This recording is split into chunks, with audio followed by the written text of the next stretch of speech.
So let's start. Very important topic of this chapter, electric motor और DC motor भी बोला जाता है. बेसिकली दो टाइप की मोटर्स होती हैं जो दो अलग अलग टाइप की करंट पर वर्क करती है. एक एसी मोटर, एक डीसी मोटर. हमारे सिलेबस में जो है वो है डीसी मोटर. इस डीसी मोटर को हम पढ़ेंगे. ठीक है. डीसी का फुल फॉर्म होता है डायरेक्ट करंट, एसी का फुल फॉर्म होता है अल्टरनेटिंग करंट. ठीक है. अल्टरनेटिंग करंट जो हमारे घरों में सप्लाई होती है, हाउसेस के अंदर what ever current is being supplied, it is जो हमें मिलती है एक्चुअल में, that is called AC alternating current. ठीक है. अल्टरनेटिंग करंट और डीसी में फर्क इतना सा है, वो भी आता है, समझ लीजिए कि जो एसी करंट है वो एक हाफ में पॉजिटिव रहती है और एक हाफ में नेगेटिव रहती है. और इसका कुछ इस तरह का डायग्राम बनाते हैं कि मतलब ये हर हाफ साइकिल में, ये पूरी वन साइकिल, साइकिल का मतलब वन ऑसिलेशन, जिसके बाद वो अपने शेप और ऑसिलेशंस को रिपीट करना चालू कर दे. तो ये इसका वन ऑसिलेशन या वन साइकिल कंप्लीट हुई यहां तक. तो इस वन साइकिल के अंदर इसका ये देखिए, ये ऊपर पॉजिटिव आई एक्सिस, नीचे नेगेटिव आई एक्सिस. ठीक है. सो टाइम के रेस्पेक्ट में अगर मैं वाई एक्सिस पर करंट लिख दूं तो करंट का ऊपर वाला पोर्शन पॉजिटिव है और नीचे वाला पोर्शन नेगेटिव है. फिर वापस से ये पॉजिटिव बनेगी, फिर नेगेटिव बनेगी. ऐसी करंट को बोलते हैं एसी करंट. ठीक. डीसी करंट क्या होती है? जो टाइम के रेस्पेक्ट में अपनी डायरेक्शन चेंज ना करे, ऐसी बिल्कुल सीधी डायरेक्ट करंट, यानी कि करंट की वैल्यू सेम बनी रहेगी, सेम डायरेक्शन के अंदर रहेगी. इसी को बोलते हैं हम क्या? DC current, direct current. So ये है आपकी एसी अल्टरनेटिंग करंट, ये है डीसी. ठीक है. एक बेसिक डिफरेंस पता रहना चाहिए, इसलिए मैंने बता दिया. हमारे घर के अंदर जो आती है, प्लस माइनस क्या है एसी करंट में? सर ये प्लस माइनस क्या है? प्लस माइनस बता रहा हूं ना. एक पूरी साइकिल के अंदर इसका कुछ पोर्शन पॉजिटिव रहता है और कुछ पोर्शन नेगेटिव रहता है, यानी कि करंट अपनी डायरेक्शन को फ्लक्चुएट करती है, ऑल्टरनेट होती है. ठीक है. फ्लक्चुएट करती है, कम से ज्यादा. पहले जीरो करंट चल रही है, फिर एक मैक्सिमम वैल्यू आएगी, फिर ये डिक्रीज करेगी, फिर उल्टी डायरेक्शन में ये बढ़ना चालू होगी, फिर जीरो होगी, फिर बढ़ेगी, पॉजिटिव होगी, फिर जीरो होगी, फिर नेगेटिव डायरेक्शन में बढ़ेगी. तो इसको बोलते हैं अल्टरनेटिंग करंट. ठीक है. इसी वजह से जब जनरली आप ऐसे समझ लीजिए कि झटका आता है हमें, जब हम हमारे घर वाले किसी करंट डिवाइसेस को छू लेते हैं जो लीक हो रहा होता है जहां से करंट, तो हमें एकदम से ऐसा वाइब्रेशन टाइप का झटका आता है यहाँ बहुत तेज, कभी अगर किसी ये लगा हो तो. और डीसी करंट क्या है?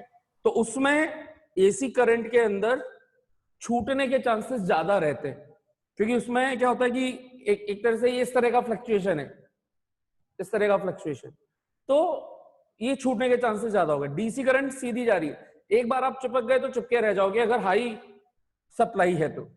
अच्छा. डीसी करंट जनरली कहां से मिलती है? जो पेंसिल सेल है, जो बैटरी है, इन्वर्टर वाली बैटरी है, कार वाली बैटरी है, जो भी पेंसिल सेल है, ये डीसी करंट है. लेकिन उनसे हम चिपकते क्यों नहीं है डायरेक्ट? उसका रीजन, उनसे जो फ्लो होने वाली करंट है वो इतनी कम है कि वो हमारे ऊपर उतना इफेक्ट नहीं डाल पा रही. लेकिन जो हाई वोल्टेज ट्रांसमिशन सप्लाई होती है, जो पावर सप्लाई से आती है, तो वहां पर डीसी उस वायर से चिपक गए तो आप मतलब उससे छूट नहीं पाओगे, वहां कोई फ्लक्चुएशन नहीं हो रहा है. यहाँ पे जीरो प्लस और फिर करंट जीरो हो रही है, यानी कि करंट बीच बीच में खत्म हो रही है. हालांकि ये टाइमिंग इतना कम होता है जो हम एब्जॉर्ब नहीं कर पाते, लेकिन वो छूटने के लिए एनफ रह जाता है. ठीक है. सो बट स्टिल जो हम बात कर रहे हैं वो डीसी करंट की बात कर रहे हैं, direct current. That is the main difference. समझ में आ गया क्या? So today we are going to discuss the type of motor, electric motor, DC motor, 100% important for this session. ठीक है. पर वैसे भी जनरली इंपॉर्टेंट रहता है ये टॉपिक. अच्छा. Electric motor basically what is electric motor, या व्हाट इज डेफिनेशन, या what is the function of electric motor. So अगर फंक्शन बोल रहे हैं या व्हाट इज इलेक्ट्रिक मोटर बोल रहे हैं कि a device, an electric device, a device which converts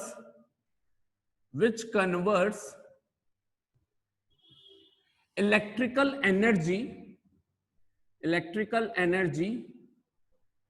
energy into mechanical energy, into mechanical energy.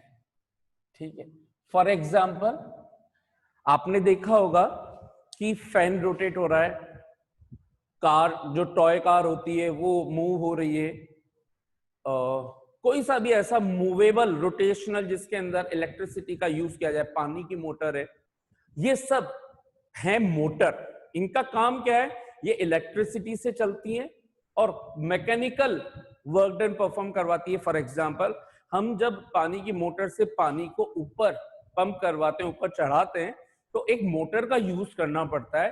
तो मोटर का बेसिकली शाफ्ट जो है वो घूमता है और उसके थ्रू वाटर को ऊपर भेजा जाता है।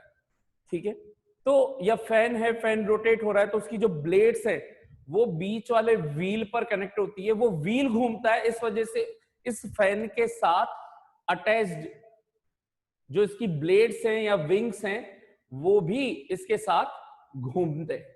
तो ये इसकी ये वाला जो व्हील पोर्शन है इसके अंदर मोटर है, तो ये मोटर इस एक्सिस के अबाउट रोटेट होगी। बाहर ये इसकी कवरिंग दिखती है हमें जो फैन का दिखता है, तो ये घूमेगी तो इसके साथ अटैच ये ब्लेड्स हैं वो भी घूम रही है। ये कब घूमती है, जब हम स्विच ऑन करते हैं इलेक्ट्रिसिटी, तो इलेक्ट्रिसिटी स्विच ऑन होते ही ये पूरा पोर्शन घूमना चालू होता है। सो इलेक्ट्रिक एनर्जी, इलेक्ट्रिसिटी किस में कन्वर्ट हो रही है, मैकेनिकल वर्क में। किसी चीज का को फिजिकली रोटेट करवाना क्या कहलाता है, मैकेनिकल वर्क। उससे जो एनर्जी मिल रही है वो mechanical energy. Got it? So that is the device. ठीक है, सो इलेक्ट्रिक मोटर की डेफिनेशन क्या होगी, what is electric motor, a device which converts electric energy into mechanical energy. पहली चीज फंक्शन बोले या आपसे ये पूछा जाए what is electric motor, what is electric motor, और ये जो कुछ चर्चा कर रहे हैं, डिस्कशन कर रहे हैं, that is for DC motor. ये फर्स्ट पार्ट हुआ। Second, what is the principle of electric motor, कि इलेक्ट्रिक मोटर किस प्रिंसिपल पर वर्क करती है। तो अभी तक जो हमने पढ़ा उसी का ही यूज है इलेक्ट्रिक मोटर का, कि electric motor is based on the principle that whenever a current carrying coil is placed inside some external magnetic field, then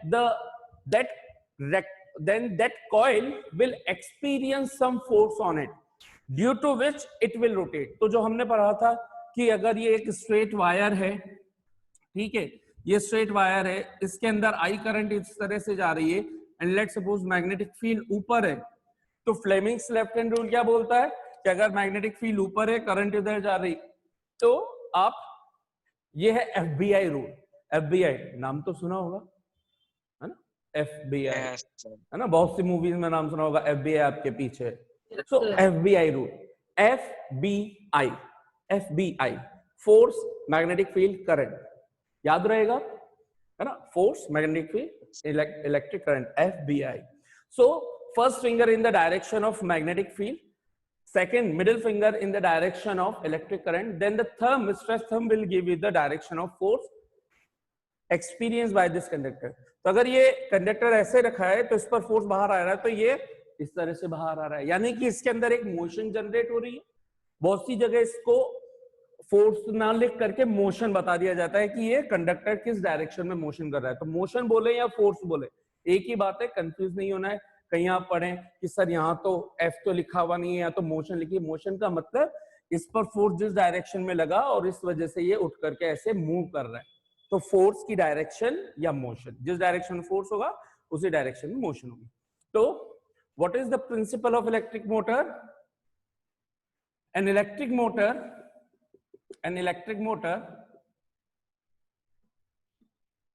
works on the principle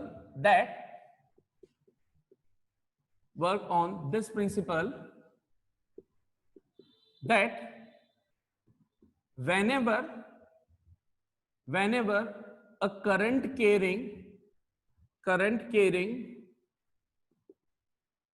conducting coil, तो मैं सिंपली कॉइल लिख रहा हूं, current carrying coil is placed is placed or kept in an external word जैसे generally books में लिखा हुआ नहीं मिलता, मैं एक्सटर्नल इसलिए लिखता हूं क्योंकि इसके खुद के कारण भी एक मैग्नेटिक फील्ड प्रोड्यूस होता है, तो हम उसके खुद के वाले मैग्नेटिक फील्ड की बात नहीं कर रहे हैं, दूसरे जो मैग्नेट्स आ रहे हैं उससे जो मैग्नेटिक फील्ड हो रहा है, यानी कि एक्सटर्नल मैग्नेटिक फील्ड की बात कर रहे हैं.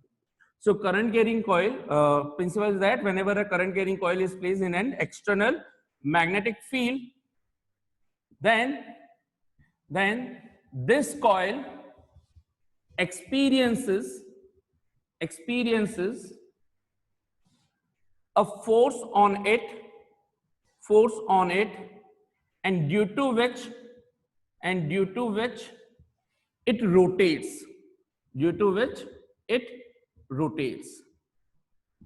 अब रोटेट हो गई तो रोटेशन का मतलब मैकेनिकल वर्क हो गया, एंड हेंस ये कब करंट कैरिंग कॉइल है, इसका मतलब ये करंट कैरिंग कॉइल का मतलब क्या हुआ कि इलेक्ट्रिसिटी इज पास थ्रू. ठीक है, hence we can say the electric energy is converted into mechanical energy. आप चाहें तो लास्ट लाइन लिखें, ना लिखें कोई फर्क नहीं पड़ता, यहां तक ये इसका मेन प्रिंसिपल है कि व्हाट इज द प्रिंसिपल. एक वो प्रिंसिपल है कि जब किसी आप करंट कैरिंग स्टार्टिंग में नहीं लिखना चाहते तो फिर आपको ऐसे बोलना पड़ेगा, when a conducting coil is placed in an external magnetic field and electricity is passed through it, then this coil will experience a force due to which it will rotate, and hence electric energy is being converted into mechanical energy. कितनों को principal अच्छे से समझ में आ गया? तो अब देखते हैं, ये फंक्शन हो गया, प्रिंसिपल हो गया. अब हम देखते हैं कंस्ट्रक्शन. तो पहले डायग्राम बनाते हैं और उसकी कंस्ट्रक्शन को समझते हैं आज कि कंस्ट्रक्शन क्या होती है.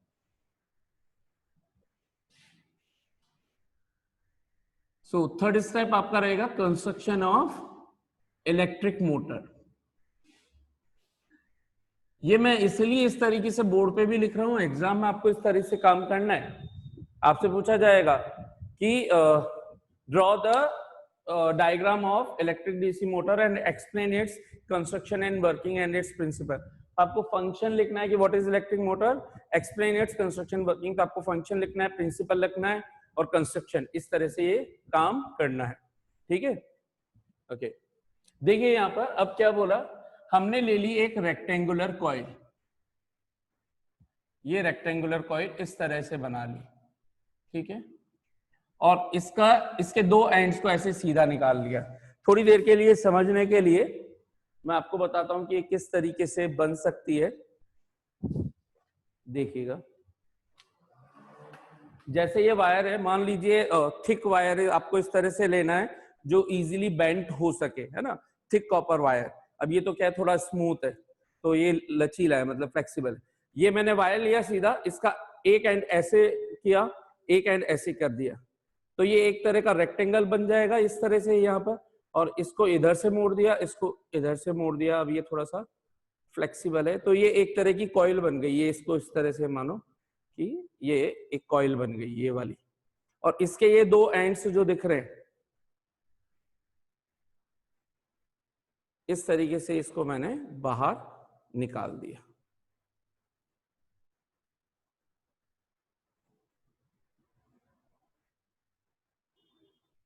इसको मानिएगा कि ये स्ट्रेट है ना. सो आपको ये जो सिचुएशन नजर आ रही है ये ऐसे, तो यही डायग्राम मैंने यहाँ पर बोर्ड पर बनाया है. ये कुछ इस तरह की है. ये एक आर्म ये हो गई, एक आर्म ये हो गई, और ये बाहर इस तरह की चीजें निकाल दी. समझ में आती है बात? तो कहने का मतलब ये इस शेप में ये लिया मैंने वायर, एक वायर यहाँ लिया, एक वायर यहाँ लिया, और इसके दो वायर ऐसे बाहर निकाल दिए. ठीक है, ये this is called rectangular coil, यानी किसी मेटल की है कंडक्टिंग कॉइल. ठीक, नाम दे देते हैं इसको साथ, A B C D A B C D A. यहां पर हम लगाते हैं दो मैग्नेट.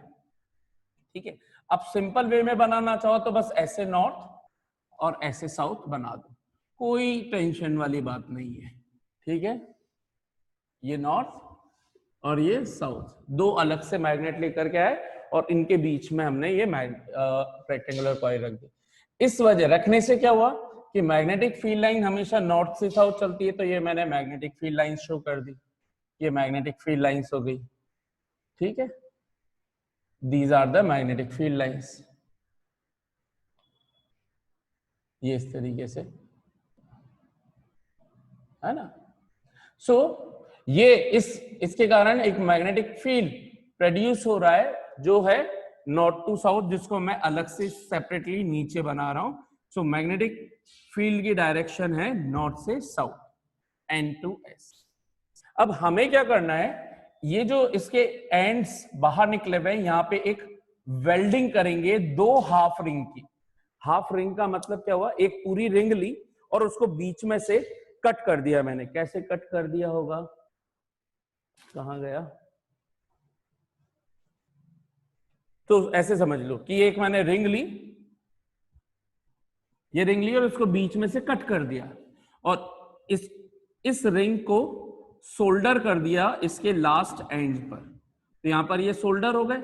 इसका मतलब है कि जब ये घूमेगी तो उसके साथ ये रिंग भी घूमेगी, रिंग भी घूम करके जाएगी, ठीक है। इन रिंग से हमने एक ब्रश अटैच कर दिया जो है कार्बन का ब्रश, इसलिए इसको बोलते हैं कार्बन ब्रश।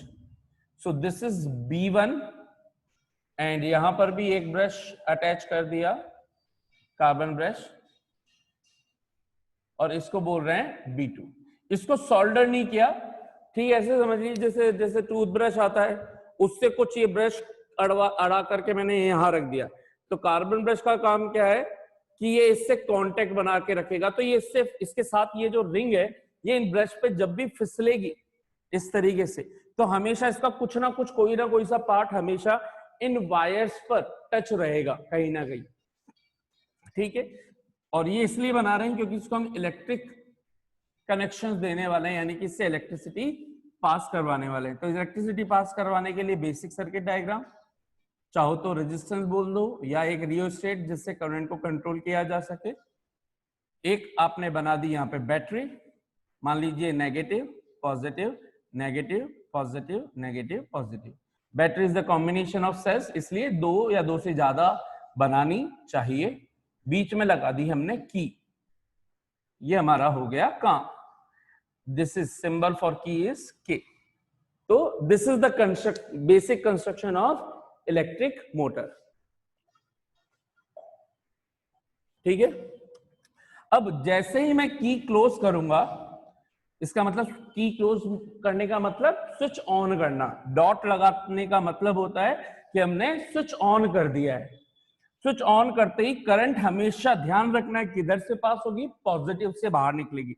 पॉजिटिव जिधर दिख रहा है उधर से करंट बाहर निकालनी। ऐसे नहीं बस रट लिया कि ये ऐसे निकाल दी, हाँ ये गलत है।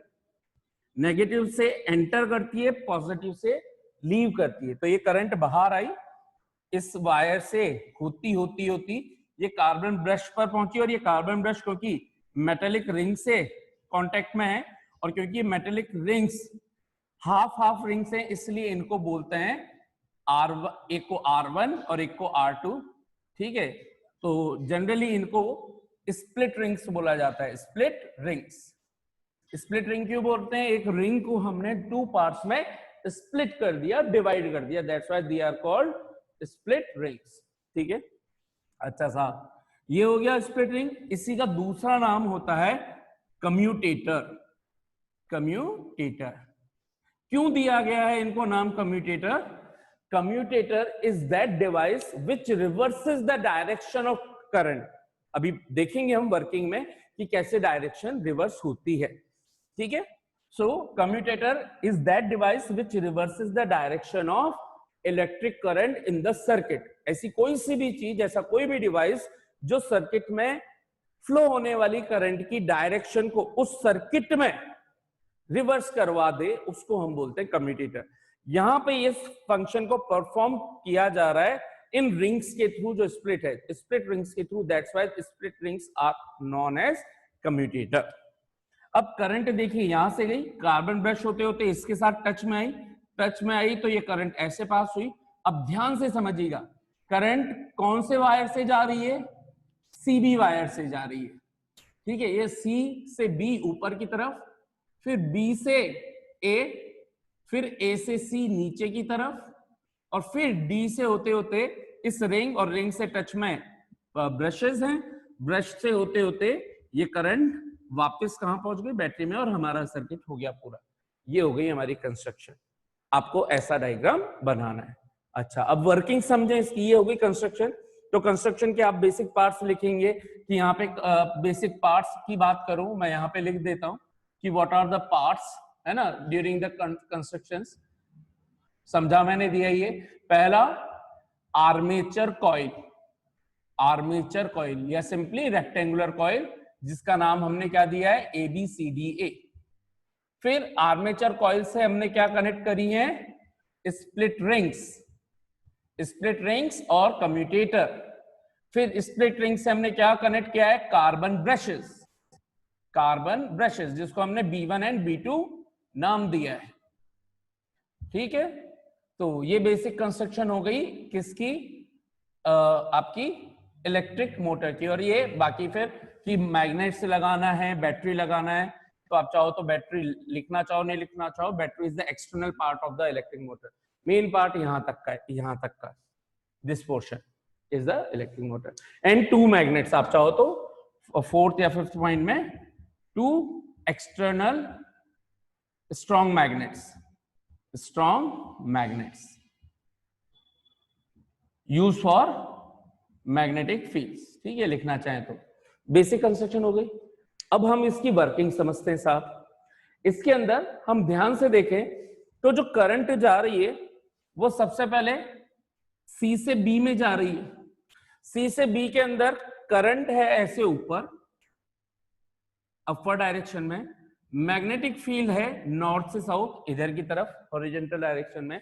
तो क्योंकि करंट और मैग्नेटिक फील्ड एक दूसरे से परपेंडिकुलर हैं, सो फ्लेमिंग का लेफ्ट हैंड रूल बोलता है कि इस करंट कैरिंग वायर पर एक फोर्स लगना चाहिए। तो फोर्स कैसा लगेगा? तो FBI रूल लगाएं। FBI क्या बोलता है? पहले मैग्नेटिक फील्ड की डायरेक्शन में फर्स्ट इंडेक्स फिंगर रखो B, और सेकंड मिडिल फिंगर करंट की डायरेक्शन में। तो जैसे ही मैंने किया, थंब मेरा कहां आ रहा है? अंदर की तरफ। तो ये जो वायर है ये BC, ये ऐसे रखा हुआ था, इस पर अंदर की तरफ फोर्स लगेगा तो ये जाएगा अंदर की तरफ। ये पूरा का पूरा वायर इकट्ठा अंदर की तरफ जाएगा। उसी टाइम पर, क्योंकि करंट तो एक साथ फ्लो हो रही है, इधर भी चेक करें कि इधर क्या हो रहा है। इधर करंट आ रही है नीचे, इधर करंट आ रही है नीचे की तरफ, मैग्नेटिक फील्ड तो अभी भी उसी डायरेक्शन में है। तो इस वायर पे भी, ये भी दोनों एक दूसरे के साथ 90 डिग्री पे है, जैसे ये वाले थे। तो A से D में जब करंट आ रही है डाउनवर्ड, तो फ्लेमिंग कहता है कि इस पे भी हमारा एक मैग्नेटिक फोर्स लगेगा। कैसे लगेगा? FBI कर दे तो फर्स्ट फिंगर मैग्नेटिक फील्ड की डायरेक्शन में, मिडिल फिंगर करंट की डायरेक्शन में, तो फोर्स कहां पर? आउटवर्ड। इसका मतलब इस वायर में करंट नीचे आ रही है तो ये तो आ रहा है बाहर की तरफ, और उसी टाइम पे जा रहा है अंदर। तो आप सोचो ये पूरा का पूरा ये जो रेक्टेंगुलर कॉइल है, इसका ये वाला हिस्सा तो अंदर जा रहा है और ये हिस्सा बाहर आ रहा है। तो ये देखो पूरी एक साथ घूमी ना, ये पूरी ऐसे घूमेगी और घूम करके ये वाला हिस्सा सामने आ जाएगा। इसका मतलब जब करंट ऐसे रखी हुई है तो ये हिस्सा, ये वाला हिस्सा अंदर जा रहा है, ये हिस्सा बाहर आ रहा है, और ये ऐसे रोटेट होकर के और ये ऐसे आ जाएगा। अब समझिएगा, ये है BC, ये है AD। जब ये रोटेशन हो रहा है यहां पर ऐसे, ये हुआ एंटी क्लॉकवाइज इधर से इधर की तरफ, तो ये मेरा हैंड है, ये ऐसे रोटेट होकर के इधर आ गया, 180 डिग्री का रोटेशन हुआ। किसके अलोंग हुआ? इसकी अगर मैं एक एक्सिस बना दूं एक स्ट्रेट लाइन, जिसको हम इसकी एक्सिस बोल दें, किस एक्सिस के अबाउट ये रोटेट हो रहा है? तो ये इस तरह से रोटेशन हुआ। रोटेशन जैसे ही हाफ रोटेशन हुआ, ये B वाला हिस्सा इधर आ चुका होगा और A वाला हिस्सा इधर आ चुका होगा, यानी कि A पोर्शन इधर है और ये C पोर्शन इधर आ चुका होगा और D पोर्शन इधर आ गया। इसका मतलब, अच्छा ये किसके थ्रू आएगा? ये रिंग्स भी साथ के साथ घूमेंगी। तो आप देखिएगा कि जिस टाइम पे ये रोटेट हो रहा है, ये रोटेट होते टाइम ये जो नीचे की रिंग्स है स्प्लिट रिंग, ये भी ऐसे घूम करके ये वाली जो R1 है ये घूम करके हाफ रोटेशन में R1 R2 की जगह चली जाएगी, R2 R1 की जगह आ जाएगी। ब्रश फिक्स थे, जिस टाइम ये इधर आ रहा होगा तो ये इधर इसके साथ आते आते इधर कांटेक्ट में आएगा, ये हिस्सा उधर ऊपर चला जाएगा। तो जिस टाइम ये इधर जा रहा होगा उस टाइम ये इधर आ रहा होगा। इस तरह से कुछ सिचुएशन बनी रहेगी। ये देखिए, फिर पूरे रोटेशन में ये वाला हिस्सा इधर आ चुका होगा, उतनी देर में उधर वाला हिस्सा इधर आ चुका होगा। और इस टाइम पे इसका मतलब जो R1 है, R1 की जगह R2 आ जाएगा और R2 की जगह R1 आ जाएगा। अब ये हिस्सा ये इससे चेंज हो चुके हैं। अब ध्यान से देखें तो करंट तो अभी भी बैटरी से ऐसे निकल रही है। पहले इधर A था और इधर D था, तो करंट A से D में जा रही थी नीचे, अब D से A में जा रही है। इसका मतलब जब इधर से देखूं तो अभी भी करंट यही है। इसका मतलब इस D से A में फिर से अंदर की तरफ फोर्स लगेगा, और इसमें B से A में नीचे, तो इसमें बाहर फोर्स लगेगा। ठीक वही वो का वही रूल, लेफ्ट हैंड रूल। ठीक है, ये F B I ये अंदर की तरफ, इसमें नीचे की तरफ, तो F ये B और I ये बाहर की तरफ। तो फिर से अब हुआ क्या, पहला रोटेशन ऐसे हुआ था, देखिएगा ये यहां पर, अब इस पे फिर से अंदर फोर्स लगा तो ये फिर रोटेट होगी, फिर ये इधर आ जाएगा, ये फिर अंदर जाएगा। अब ये रोटेशन घूमता रहेगा, ये रोटेट हो गई। अब इसके यहां पर अगर मैं कोई शाफ्ट लगा दूं, तो शाफ्ट और इनको इससे कनेक्ट कर दूं, शाफ्ट को इन वायर से कनेक्ट कर दूं, तो ये शाफ्ट गोल गोल घूमना, रोटेट होना, या यहां पे लगा दूं मैं ये शाफ्ट, तो ये रोटेट होना इसके साथ साथ यहां पर ये इस तरह से लगा दी ना मैंने, इससे फिक्स कर दिया। तो ये देखिए ये रोटेट हो रहा है, तो ऊपर वाली शाफ्ट कंटिन्यूएशन के अंदर घूमती जा रही है, इस तरीके से घूमती जा रही है कंटिन्यू। अब इस शाफ्ट जो घूम रही है, रोटेट हो रही है, उसके आगे आप फैन लगा दो, कुछ भी लगा दो, वो घूमना चालू हो गया। This is the construction of electric motor, हर एक 180 डिग्री। अच्छा, तो फिर यहाँ पे करंट रिवर्स कैसे हुई, सोचिए ना। पहले यहाँ A था, यहाँ D था, A से D में करंट जा रही थी डाउनवर्ड, लेकिन हाफ रोटेशन में क्या, A से D में ही करंट की डायरेक्शन रिवर्स हो गई।